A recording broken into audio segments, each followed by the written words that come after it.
نحمده ونصلي على رسوله الكريم اما بعد فاعوذ بالله من الشيطان الرجيم بسم الله الرحمن الرحيم يا ايها الذين آمنوا كلوا من طيبات ما رزقناكم واشكروا لله ان كنتم اياه تعبدون صدق الله العلي العظيم۔ حضرات اکرام، سورہ بقرہ کی آیت نمبر 172 کے درس کا دوسرا حصہ پیش ہے، جس میں اللہ رب العزت نے فرمایا کہ اے وہ لوگ کہ جو ایمان لائے، کھاؤ ہماری دی ہوئی ستھرا چیزیں، واشکروا للہ، اور اللہ کا شکر ادا کرو، ان کنتم ایاہ تعبدون، اگر تم اسی کی عبادت کرتے ہو۔ چونکہ جسمانی غذاؤں سے جسم کی بقا ہے اور روح کا ارتقاء ہے، حلال غذا سے دل میں جلا پیدا ہوتی ہے، جیسے کہ حرام غذا سے دل میں تاریکی پیدا ہوتی ہے۔ اسی لیے اللہ تبارک و تعالیٰ نے نماز روزے کی طرح حلال چیزوں کا بھی حکم فرمایا ہے۔ اے مسلمانوں، خدا کی محبت اور ایمان کا تقاضا یہ نہیں ہے کہ تم لذیذ کھانوں اور اچھی نعمتوں سے یکدم محروم ہو جاؤ، بلکہ تقاضۂ ایمان یہ ہے کہ ہر چیز کی حکمت پیدائش کو سمجھو، اور تقاضۂ محبت یہ ہے کہ محبوب جو عطا کرے اسے باخوشی استعمال میں لاؤ۔ معشوق کے ہاتھ کی کڑوی چیز بھی میٹھی کی طرح کھائی جاتی ہے، بس ہم تم سے کہتے ہیں کہ ہماری دی ہوئی حلال، پاک اور لذیذ چیزیں شوق سے کھاؤ، خواہ وہ مہنگی ہی کیوں نہ ہو۔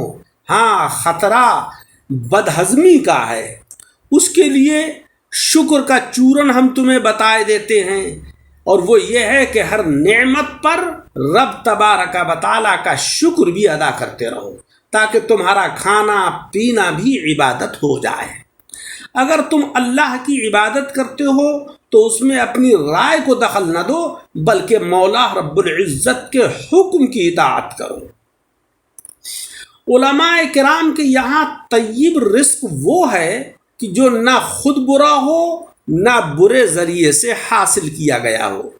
جو کھانا خود برا ہے وہ حرام ہے، جیسے کہ خنزیر کا گوشت، کتے کا گوشت وغیرہ وغیرہ، اور جو خود تو برا نہیں تھا مگر برے ذریعے سے حاصل کیا گیا وہ خبیث ہے، جیسے کہ بکری کا گوشت جو خود حلال اور پاکیزہ ہے مگر سود یا چوری یا رشوت کے پیسے سے خریدا گیا تو وہ حرام تو نہیں ہے مگر خبیث ہو گیا۔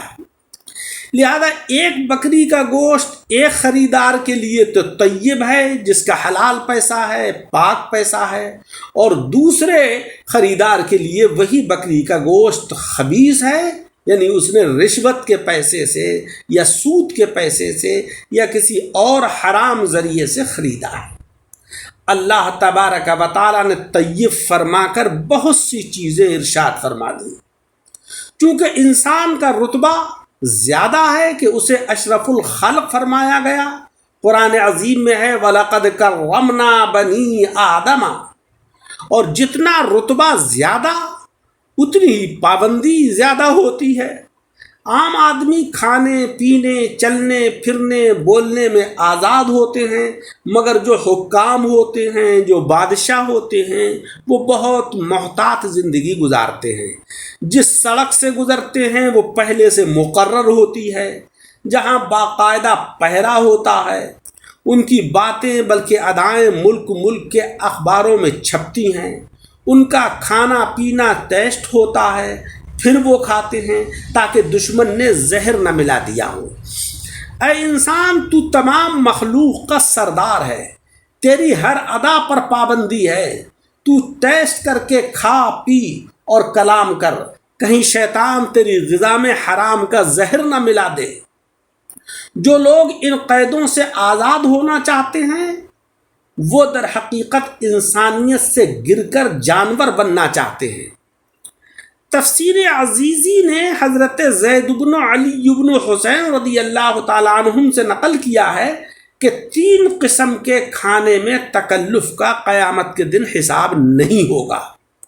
نمبر 1، مہمان کے واسطے جو کھانا تیار کیا جائے تو اس میں تکلف کا حساب نہیں ہوگا، اگرچہ وہ خود بھی اس میں سے کھائے۔ اسی طریقے سے سحری اور افطار کے لیے جو کھانے کا اہتمام کیا جائے اس میں بھی تکلف کا حساب نہیں ہوگا، اگرچہ انسان خود ہی روزے دار ہو یا دوسرے لوگوں کے لیے افطار کا اہتمام کر رہا ہے۔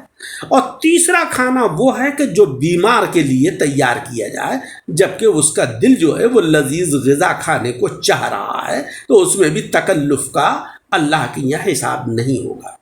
حضرات صحابہ رضی اللہ تعالیٰ عنہم بلکہ خود آقا علیہ الصلاۃ والسلام نے بعض اوقات لذیذ نعمتیں کھائی ہیں اور آپ سے یہ ثابت ہے۔ اس آیت سے ہمیں یہ معلوم ہوا کہ مسلمانوں کی بارگاہ الہی میں بڑی عزت ہے کہ جس چیز کا جن الفاظ میں پیغمبروں کو حکم دیا اسی چیز کا مسلمانوں کو بھی حکم دیا۔ قرآن عظیم میں ہے کہ یا ایھا الرسل کلوا من الطیبات واعملوا صالحا۔ دیکھو اس آیت میں اللہ تبارک و تعالیٰ نے پیغمبروں کو طیب چیزیں کھانے کا حکم دیا اور نیک عمل کرنے کا حکم فرمایا، اور انہی الفاظ میں عام ایمان والوں کو بھی حکم دیا۔ دوسری بات یہ پتہ چلی کہ مسلمانوں کو چاہیے کہ اپنی چال درمیانی رکھیں، نہ تو لذیذ نعمتوں سے ایک دم پرہیز کر لیں اور نہ اس کے عادی ہو جائیں۔ اسی لیے یہاں پر اس آیت میں کلو کے ساتھ من فرمایا جو تبعیضیہ ہے اور باس کے معنی میں ہے، تاکہ ہر حال میں انسان خوش رہے۔ چونکہ جو لوگ درمیانی زندگی گزارتے ہیں، اعتدال کے ساتھ گزارتے ہیں زندگی کو، نہ لذیذ نعمتوں کے اپنے کو عادی بنا لیتے ہیں نہ ان سے بالکل اجتناب کرتے ہیں، تو وہ ہر حال میں خوش رہتے ہیں، اور جو اپنا معیار زندگی بہت اعلیٰ بنا لیتے ہیں تو کبھی کسی حادثاتی موقع پر ان کو پریشانی لاحق ہو سکتی ہے۔ اس لیے اللہ تبارک و تعالیٰ نے فرمایا وَاقْصِدْ فِی مَشْیِکَ، اپنی چال کے اندر میانہ روی اختیار کرو۔ تیسری بات ہمیں یہ پتہ چلی اس آیت سے کہ حرام بھی خدا کا رزق ہے، ورنہ حرام خور انسان کے حق میں خدا کا رازق ہونا ثابت نہیں ہوگا۔ خنزیر اور سود اور رشوت کا جو مال ہے اس کا کھانے والا جو ہے وہ کھاتا تو خدا ہی کا رزق ہے، مگر چونکہ اس کی بغیر اجازت کے کھاتا ہے لہذا وہ گنہگار ہوگا۔ اسی لیے یہاں پر ما رزقنا میں طیبات کی قید لگائی گئی ہے کہ جو ہم نے تمہیں رزق دیا ہے اس میں سے ستھرا چیزیں جو حلال چیزیں ہیں وہ کھاؤ اور حرام چیزوں سے تم پرہیز کرو، بچو۔ چوتھی بات ہمیں یہ پتہ چلی کہ اللہ تبارک و تعالیٰ کی نعمتوں کا شکر واجب ہے، اسی لیے کھانے کے بعد شکر کا حکم دیا ہے۔ اور پانچویں بات یہ معلوم ہوئی کہ مومن کا کھانا پینا بلکہ ہر دنیاوی کام عبادت ہے، کیونکہ وہ سب کچھ رضا الہی کے لیے کرتا ہے۔ یہ سمجھنا کہ صرف ترک دنیا ہی عبادت ہے یہ غلطی ہے۔ اسی لیے روایت میں آیا ہے کہ مسلمان کا کچھ دیر کے لیے بنیت اعتکاف مسجد میں بیٹھنا اس کے لیے ترک دنیا ہے۔ رازق رب ہی ہے حقیقت میں، خواہ کسی بھی ذریعے سے رزق دے وہ، باقی جو رزق کے دروازے ہیں وہ اس کی عطا کے دروازے ہیں، لہذا حقیقی جو شکر ہے وہ اللہ ہی کا ادا کرنا چاہیے۔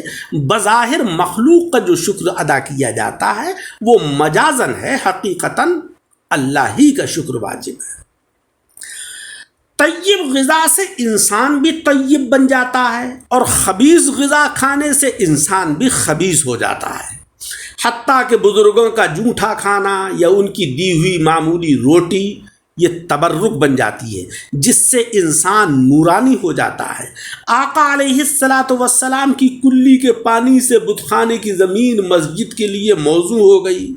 حضرت ایوب علیہ الصلاۃ والسلام کے پاؤں کا پانی اور حضرت اسماعیل علیہ الصلاۃ والسلام کے پاؤں کا پانی آب زمزم لوگوں کے لیے شفا ہے۔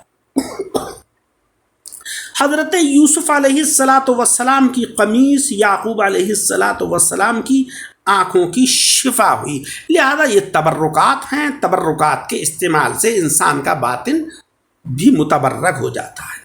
حضرات اکرام، اس آیت کریمہ سے ہمیں یہ معلوم ہوا کہ ہمیں حلال اور پاکیزہ چیزیں غذا کے طور پر استعمال کرنا چاہیے.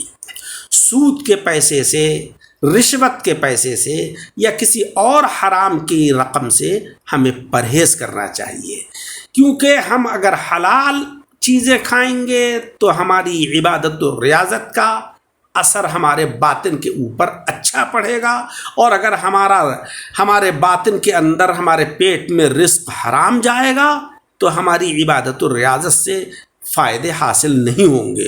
ہم اللہ کی بارگاہ میں مقبول جب بنیں گے کہ جب ہمارا ظاہر اور باطن دونوں شریعت مطہرہ کے پابند ہوں گے.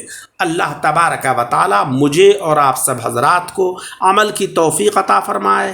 درس قرآن عظیم کو سن کر احباب کے ساتھ شیئر کریں، اور ہمارے یوٹیوب چینل دعوت حق درس قرآن کو لائک اور سبسکرائب فرمائیں.